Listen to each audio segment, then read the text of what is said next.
À Alcire, nous sommes de toutes les origines. Nous sommes français, nous sommes migrés, croyants, non croyants, musulmans ou non.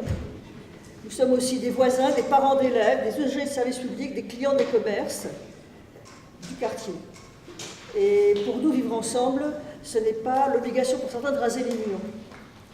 C'est aussi pour ça qu'on s'est réunis, parce que c'est tout possible. Le vivre ensemble et la laïcité, c'est la possibilité pour chacun, dans l'espace public, de s'habiller comme il l'entend, comme il le veut, et d'être ce qu'il veut être, sans que, immédiatement, ce soit vu systématiquement comme une provocation, comme une agression, comme une menace. On sait très bien que ce n'est pas simplement au niveau local que ça se passe. C'est pour ça qu'on a appelé le retour de l'escalier le printemps républicain, qui est une initiative nationale. On a, nous aussi, voulu faire cette initiative, parce que ça se joue aussi au niveau national, et que ce n'est pas seulement à l'échelle de nos quartiers, et que nous avons appelé à un printemps de la liberté, de l'égalité et de la fraternité. Nous avons notre expérience sur le terrain, et nous avons voulu, en quelque sorte, apporter notre pierre à la construction d'une convergence large contre l'islamophobie. Et c'est d'autant plus important en période électorale quand certains responsables politiques vont en rajouter sur la diabolisation et la stigmatisation des musulmanes et des musulmans. Ils ont déjà commencé, mais ça va être de pire en pire. Et pour nous, il y a plusieurs choses qui semblent importantes, et ce qu'on voudrait proposer.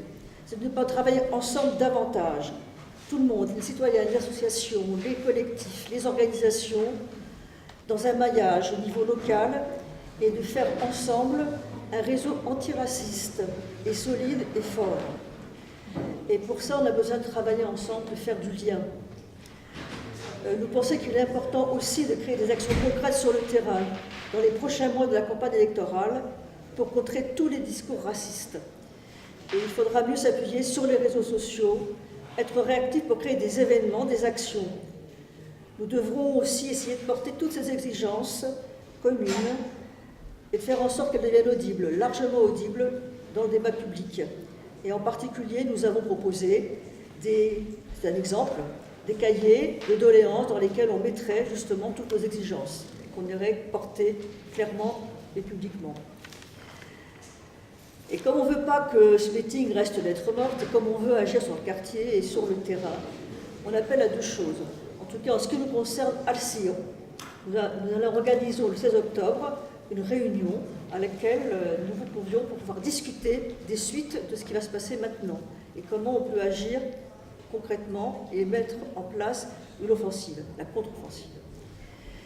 On voulait aussi vous dire que il y a un rendez-vous auquel nous vous convions, qui est le 8 octobre à la Bourse du Travail de Saint-Denis, pour un grand meeting organisé à l'initiative du réseau Reprenons l'initiative contre les politiques de racialisation, sur le thème de l'antiracisme politique, sur le convergence, nos divergences, et comment agir là aussi concrètement dans le quartier contre l'islamophobie et tous les racismes. Voilà ce qu'on voulait vous dire. Donc on espère bien que ça va bien déboucher sur 10, 20, 30, 40, Alcire ou autre d'ailleurs. Voilà.